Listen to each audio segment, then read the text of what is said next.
Gracias por acompañarnos. Comienza la entrevista aquí en Canal 5. Hoy vamos a presentarle una historia de vida de un hombre, un uruguayo, en este caso, médico de profesión. Los médicos siempre con esa humanidad, el trabajo los lleva a tratar de curar a otros, a sanar, a aliviar a veces el dolor, sobre todo de los pacientes que tienen acá, donde ellos trabajan, en su lugar. Lo que pasa es que este médico uruguayo, insisto, anduvo en varios países y donde estuvo también últimamente, en los últimos meses, fue en Ucrania, un país que está en guerra. Le vamos a contar esta historia. Les presento a nuestro invitado.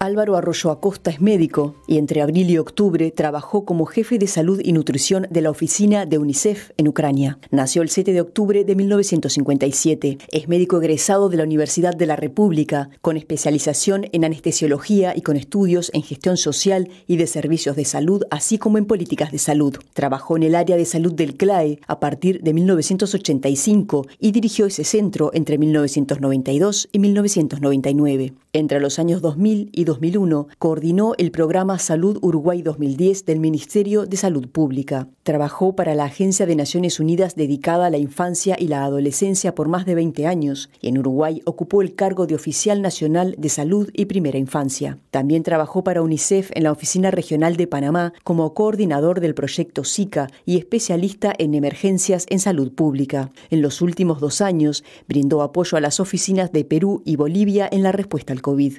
Álvaro Arroyo decidió jubilarse el año pasado, pero luego de un breve periodo de inactividad profesional decidió intentar hacer algo para ayudar a solventar la crisis humanitaria que estaba viviendo Ucrania por la guerra. Fue así que el 15 de abril llegó a ese país para desempeñarse como jefe de salud en la oficina de UNICEF.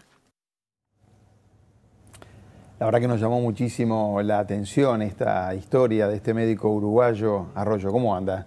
Muy bien. Bienvenido. Buenas noches, muchas gracias. Bienvenido a la televisión pública, bienvenido a Uruguay, le tengo que decir a usted. Sí. Anda por todos lados o anduvo por todos lados. Sí, anduve en varios lados y bueno, como decían recientemente en Ucrania, que volví en octubre, al comienzo de octubre. Ahora nos vamos a meter, porque es un poco también el centro de esta entrevista, su vida allá en Ucrania y que nos cuente de primera mano lo que está pasando en esa trágica realidad que están viviendo en plena guerra. Pero quería comenzar conociendo un poquito más de usted. Médico, anestesista, ¿no? Agarró esa especialidad. ¿Viene de familia de médico usted? No. Algún médico hay en la familia, pero no directamente tampoco. ¿Y de dónde surgió las ganas de estudiar medicina? Bueno, no ¿Le fue sé, gustando? Hace mucho tiempo. ¿Ya en el liceo sabía que iba para ese lado? Sí, a fines de secundaria sí.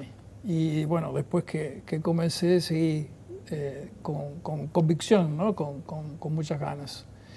Porque y más bueno, esa opción de especialización fue también temprana cuando me recibí.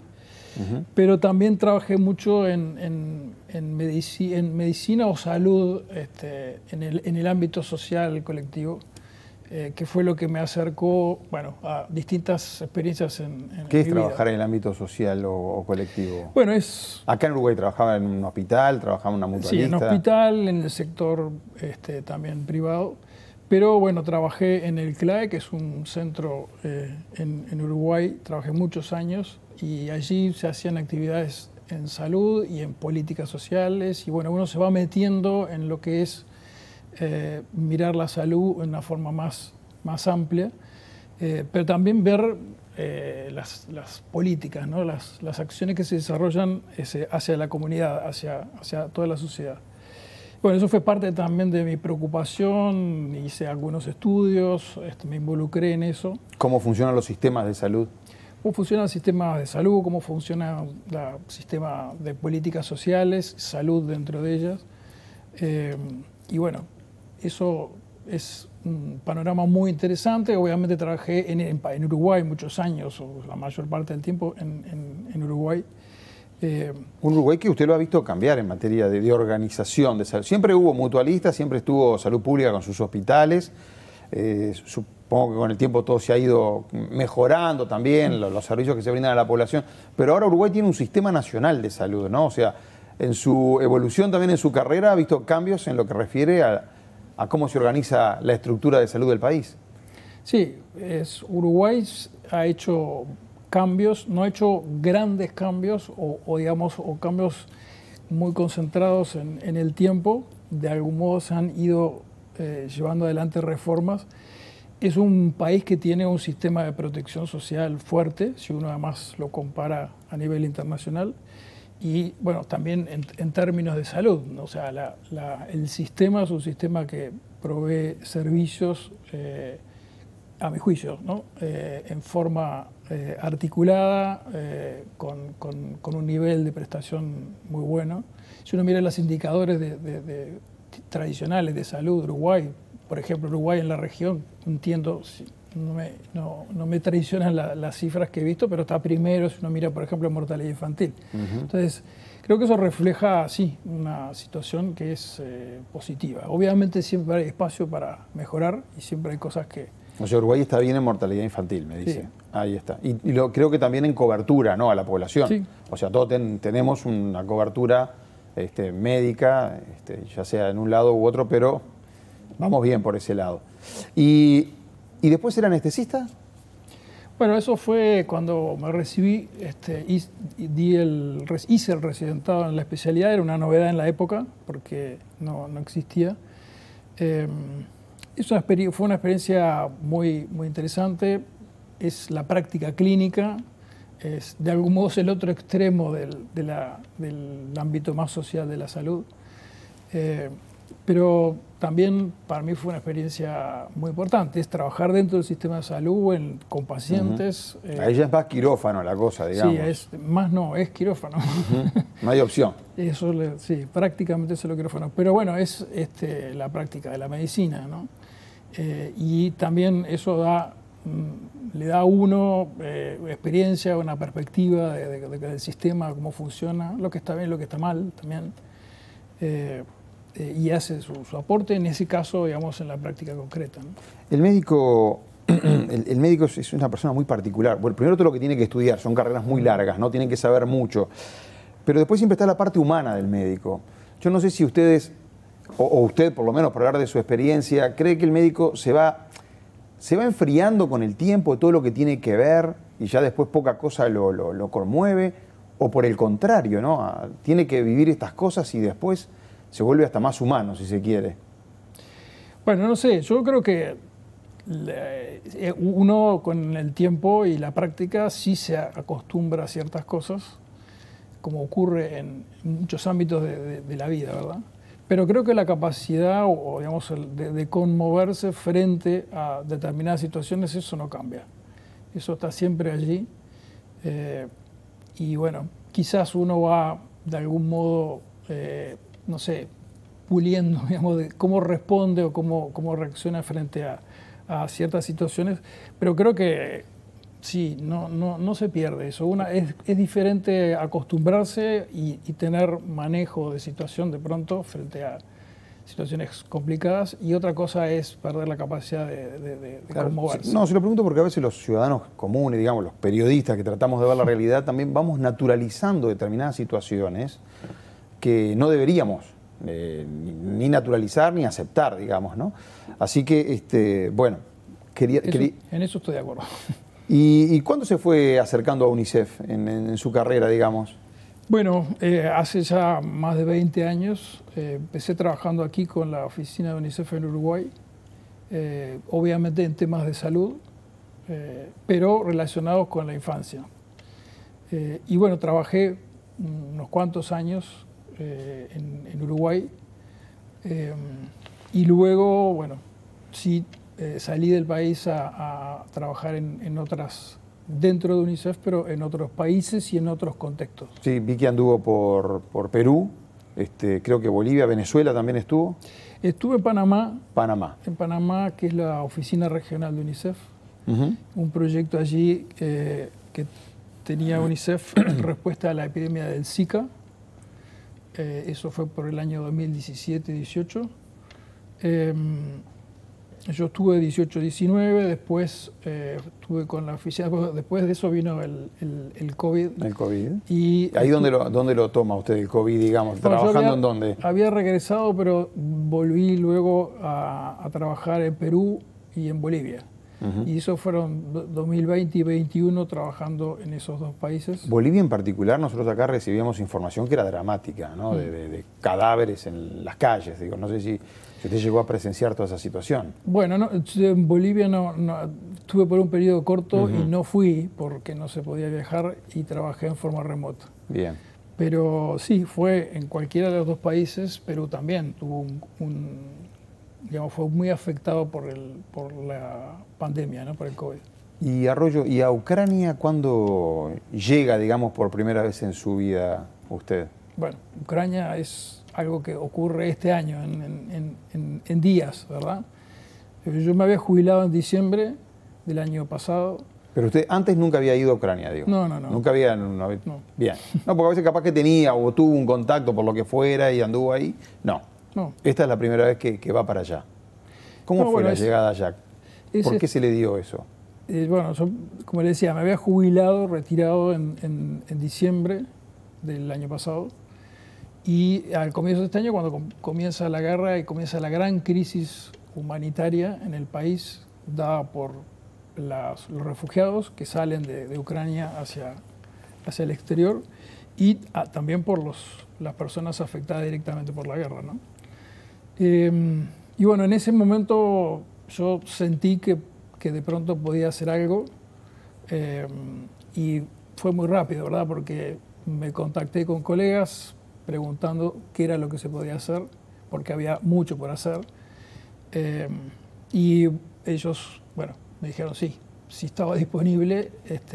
¿Dónde estaban esos colegas que usted se contactaba? ¿Estaban allá o estaban dónde? Sí, o de UNICEF en la oficina regional, la que corresponde a Ucrania, está en Europa, es Europa y centro de Asia. Y fue, bueno, había que se estaba armando de verdad una respuesta humanitaria muy grande, dada la situación, dentro de Ucrania y fuera de Ucrania. Fuera de Ucrania por la cantidad de población que había salido del país y estaba en carácter de refugiado, vamos. Y dentro de Ucrania, dada la situación de conflicto, de guerra, ¿no? Y usted en UNICEF, exactamente. UNICEF es el organismo de las Naciones Unidas para la infancia, ¿no? Primero, claro, una cosa es UNICEF en tiempo de paz, digamos, y otra cosa es esto de Ucrania. ¿Usted qué hacía exactamente en UNICEF en todo este periodo y después nos metemos en Ucrania de nuevo? Bueno, yo siempre trabajé con temas vinculados a salud, ¿no? Salud e infancia.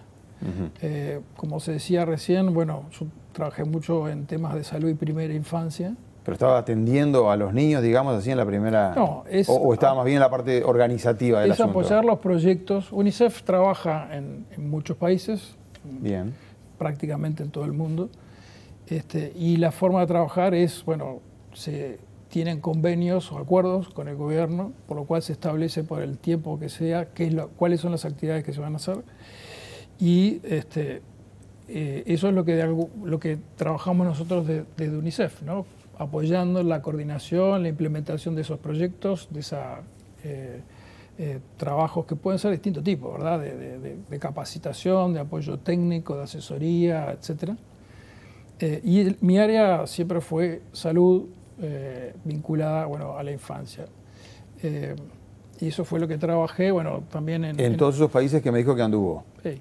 Y después también, más adelante, experiencia en situaciones de emergencia, contextos humanitarios, ¿no? Como, bueno, por ejemplo, la crisis de refugiados en Venezuela. Yo cuando estaba en Panamá estuve bastante en Venezuela trabajando en eso. Y después, bueno, otras situaciones fueron las de... ¿Qué hace, por ejemplo, usted en particular con eso de Venezuela? La gente, no había medicinas, o no sé si nos sigue faltando hoy, pero me acuerdo hace muy poco era un caos toda la parte de atención de la salud, ¿no? También, ¿Qué hacían ustedes ahí? En Venezuela también, en cierta forma, se planteaba la situación similar. Estaba la situación generada por la gente que había salido de Venezuela. Estaba crisis migratoria que afectó y afecta a países fronterizos con Venezuela, y la situación interna. Y bueno, lo que UNICEF allí hace es, sobre todo, y en cualquiera de los dos casos, hacer llegar suministros, cosas que se necesitan para, por ejemplo, la atención de la salud para la inmunización de los niños. En Venezuela recuerdo que era un problema muy grande el tema de vacunas, porque había disminuido mucho la tasa de vacunación en los niños y la población migrando, moviéndose en condiciones también sanitarias deficitarias, genera mucha preocupación por el tema de las enfermedades. Entonces, bueno, vacunas, suministros de salud, reforzar los sistemas de salud para que puedan prestar atención médica, el tema de la nutrición, obviamente también. ¿UNICEF tiene recursos para todo eso? ¿O tienen que hacer las cuentas todo el tiempo, digamos? UNICEF lucha mucho por obtener recursos. Yo creo, ahora estoy retirado, no estoy dentro de UNICEF, pero creo que es una historia exitosa porque es un esfuerzo permanente de recaudación. UNICEF recibe fondos no solo de países, de gobiernos, sino también de la gente directamente. Sí, sí. Ustedes habrán visto las actividades que hacen. Acá en Uruguay hay varios teléfonos que uno puede llamar para hacer un aporte mensual o anual, digamos, ¿no? Y en el mundo, una gran parte de los recursos que recibe UNICEF son donantes individuales. Ciudadanos comunes, digamos. Ciudadanos comunes. Que quieren dar una mano por ahí. Eso es muy importante, que yo creo que es muy importante, es muy valioso porque da un respaldo, da mucha responsabilidad también, pero da un gran respaldo a la organización a la hora de llevar adelante las acciones de ayuda, ¿verdad? Doctor, ¿y cuándo es que usted ahora, y ya si nos vamos metiendo en Ucrania, cuándo es que usted hizo esos contactos, nos dijo qué hay para hacer? Le dijeron, no, me imagino que venite para acá corriendo por todas las carencias que hay. ¿Cuándo llega usted a Ucrania? Yo llego a Ucrania el 15 de abril. Sí, fue muy rápido y había una cosa, digamos así, muy práctica que era necesario y de algún modo justificaba que yo fuera, y era, yo me había jubilado, pero hacía poco, o sea, conozco la organización, cómo funciona, y además se precisaba salud, el área de salud era una de las áreas con más, digamos, requerida, ¿verdad?, en la respuesta humanitaria. Entonces, y había que armar, porque, bueno, uno en estas situaciones, como ocurre en otras de emergencias o donde se tiene que organizar la ayuda humanitaria, hay que montar, ¿verdad?, armar equipos, armar toda la infraestructura. UNICEF estaba presente en Ucrania, pero obviamente la oficina, antes de la guerra, ¿no? Pero la oficina era una oficina mediana, digamos. ¿En qué estaban? ¿En Kiev, en la capital? Sí. Pero esto requería de un esfuerzo mucho mayor. A ver, para ir entrando al terreno, a lo que es Ucrania, lo que se está viviendo allá, con María Eugenia Rodríguez, que es nuestra periodista que se encarga de los temas internacionales, le pedimos que nos hiciera este resumen un poco de cuál es la realidad hoy. Recordemos que la invasión de Rusia a Ucrania fue a fines de febrero. Hoy sigue esta guerra con todos los problemas que trae, obviamente, una situación bélica. Mire lo que está pasando en estas horas, si se quiere, con una especie de resumen también en Ucrania. La nación de Ucrania se prepara para enfrentar el invierno entre el frío y las bombas. El país tenía más de 40 millones de habitantes antes de empezar la guerra, el pasado 24 de febrero. Al menos 11 millones han escapado, la mayoría de ellos mujeres y niños, ya que los hombres están obligados a permanecer en el país por si fueran llamados a la guerra. La mayoría de los refugiados huyeron a países europeos y una cifra similar son desplazados dentro de Ucrania, escapando de las zonas de combate en el este hacia zonas menos peligrosas en el oeste. El invierno, que ya llega, ralentizará los combates. Para los ejércitos será más difícil resistir en las trincheras u ocultarse entre los árboles, pero la peor parte le tocará a los civiles, por lo que se espera una nueva oleada de refugiados rumbo a Europa. En las últimas semanas, Rusia ha centrado sus bombardeos en la infraestructura energética, dejando un tercio de Ucrania sin luz, sin calefacción, con cortes de agua, carreteras dañadas que dificultan la movilidad. Rusia inició la invasión con entre 150 y 190.000 hombres. 9 meses después, ha perdido al menos 100.000 de ellos, entre muertos, heridos, prisioneros o desertores. Una cifra similar ha perdido Ucrania, a la que se suman los muertos y civiles heridos. Ambos bandos preparan ya cientos de miles de hombres más para ir al combate.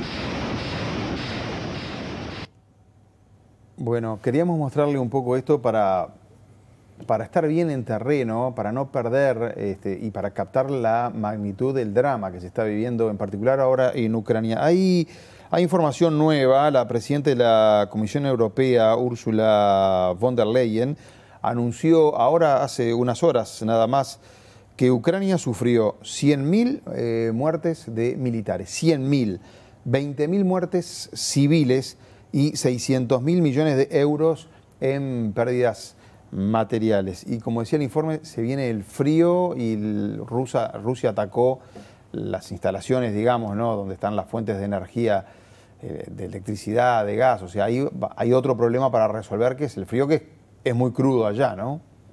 Sí, el invierno es, en Ucrania, en esa parte del mundo, es realmente de temperaturas imposibles para nosotros, además, de menos 10, menos 20 grados, y es muy largo, son varios meses. Y bueno, sí, lo que se decía, si bien esto ha ocurrido más intensamente después que yo me fui, en realidad una semana después que yo me fui, los ataques que está recibiendo Ucrania en este momento ya han afectado seriamente la infraestructura eléctrica, de agua, y eso está combinado también para la calefacción en invierno. Y usted estuvo ahí de abril a octubre. ¿Qué le deja esa experiencia? Bueno, es una experiencia muy intensa, que conmueve. Es, digamos, un esfuerzo muy grande en términos de personales, de trabajo.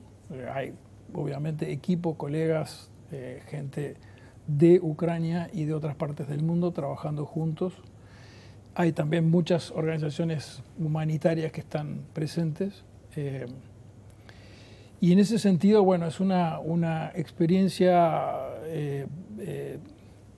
de algún modo, es difícil decir esto quizás, pero reconfortante, ¿no? Es decir, ver la respuesta, ver la posibilidad, la capacidad que hay para, frente a tanta adversidad, tanto sufrimiento, poder ofrecer ayuda y apoyo, ¿no? Muchas horas de trabajo por día, me imagino, de parte de todos ustedes. Sí, y en condiciones también inciertas, ¿no? Si algo tiene la situación en Ucrania, es la incertidumbre permanente en todos estos meses, porque la situación ha variado, ha habido momentos de mayor intensidad del conflicto, momentos en que no era tanto, pero siempre una dosis de incertidumbre. Hay que recordar también, ¿no? Ahora, de algún modo, nos hemos quizás acostumbrado, naturalizado esto del conflicto nuclear y la amenaza, porque fue y vino, y ahora ya parece que no es noticia o que no es tan importante. Pero no solo por la posibilidad del uso de armas nucleares, sino, y eso lo viví, por ejemplo, la afectación de la planta nuclear de Zaporizhia, que fue algo que estuvo permanentemente amenazando. Pero bueno, yo diría, para decirlo de forma resumida, mucho sufrimiento, mucha determinación, una gran capacidad. El país, los ucranianos tienen una increíble capacidad de resistir, son muy resilientes. Bueno, militarmente son hasta muy valientes, digo, ¿no? Porque han aguantado y siguen ahí. Ahora, más allá que tengan apoyo militar de Occidente, los soldados ucranianos, por lo menos en el terreno, demostraron la valentía que tienen, ¿no? Pero la sociedad ucraniana, que es lo que yo vi y trabajé, el país, hay que decirlo, porque de pronto la imagen, no tiene una imagen clara de qué es lo que ocurre allí, ¿no? Pero es un país que funciona. ¿Qué pasa con el agua potable? Le empiezo a preguntar algunos detalles de la vida diaria. Bueno, el agua en este momento, entiendo, no pasó mientras yo estaba, pero entiendo que, dado que están siendo afectadas, destruidas, ¿verdad?, toda la infraestructura, también es un problema. Ya lo había empezado a hacer cuando yo estaba allá en el sur, porque Había, por ejemplo, el acceso a agua potable de los territorios incluso ocupados por la Federación Rusa era un problema. Mariupol, por ejemplo, y la parte del sur, básicamente porque esa infraestructura había sido bombardeada. Y en este momento entiendo que, bueno, es blanco de los ataques, porque, por ejemplo, si no hay electricidad, no hay agua tampoco. ¿Y qué pasa con los...? Porque usted estaba ahí y escuchaban las sirenas, supongo, ¿no? ¿Qué hacía la población? ¿Había que correr a refugiarse? Sí, bueno, eso... ¿Hay miedo en la vida diaria que usted notaba allí? Más allá que ahí la guerra estaba y las bombas estaban cayendo más que nada en una zona, ¿no? Pero vio que las bombas también cayeron para el lado de Kiev y la capital y todo lo demás. Por eso le pregunto, ¿el ciudadano común cómo lo veía usted en la calle? Bueno, es algo también, no sé cómo decirlo, pero novedoso, ¿verdad? Es algo que impacta, porque obviamente no estamos acostumbrados a escuchar sirenas y alertas y saber que hay que ir al refugio. Porque las sirenas avisan que vienen las bombas, digamos. Sí, cuando hay un sistema de vigilancia, digamos, en todo el país, y cuando hay algo que está en el aire, ¿verdad? Aunque no se sepa bien qué es, puede ser un avión, puede ser un misil, etcétera, y dependiendo del lugar, las alarmas se activan en distintas ciudades.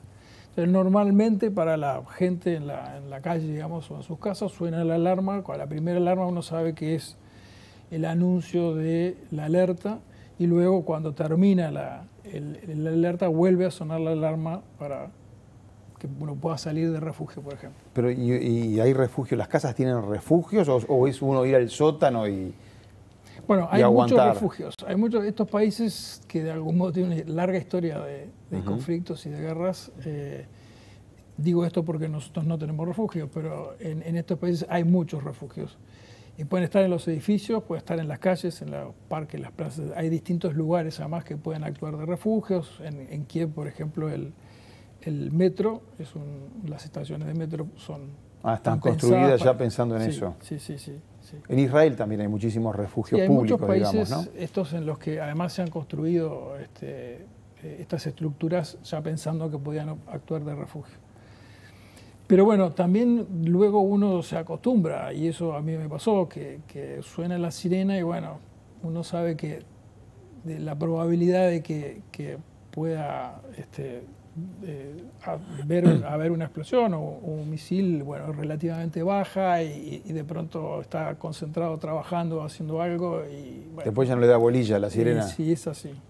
Uno se va acostumbrando, supongo, a vivir en esa situación de tensión. Toda la población, e incluso quizás lo escucharon en las noticias en algún momento, las autoridades locales, por ejemplo, ahora en esta última fase donde hubo muchos más ataques, pidiéndole a la población que por favor atendiera a las alarmas, porque bueno, hay un poco de acostumbramiento, ¿no? Sí, además los misiles están cayendo en edificios, por ejemplo, donde vive gente común. ¿Y los hospitales como en Ucrania en particular, cómo es el sistema de salud?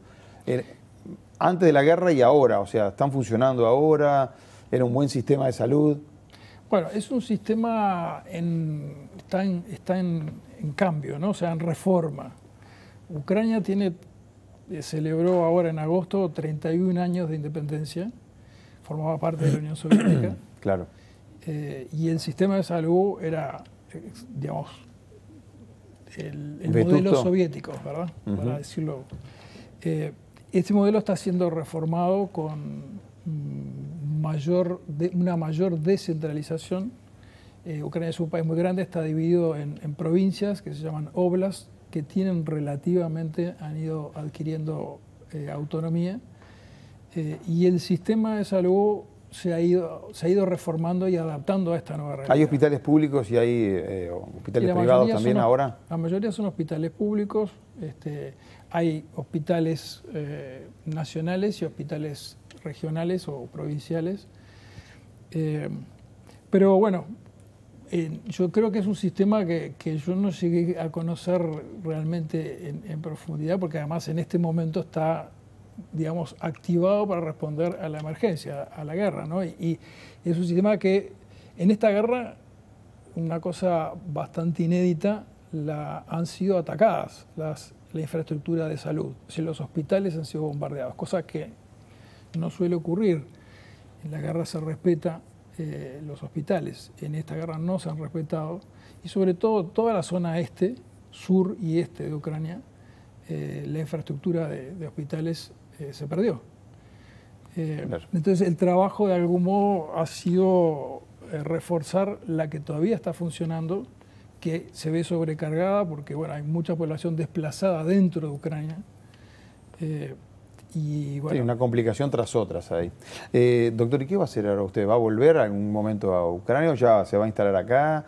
bueno, ¿Está viendo la guerra que sigue? no, bueno, yo hice mi compromiso de volver, de trabajar. Estuve 6 meses en Ucrania. Volví, digamos, a ser retirado, jubilado, ¿verdad?, de UNICEF. Y por ahora es lo que está por delante. ¿Se va a quedar por acá No entonces, está por- en el no, país? sí. Gracias por haber venido a la televisión pública a contarnos su historia y cómo vivió allá este tiempo en Ucrania en particular, ¿no? Bien. Con mucho gusto. Muchísimas gracias. Gracias a usted y mucha suerte además. Amigos, de ustedes también me despido. Buenas noches. Gracias.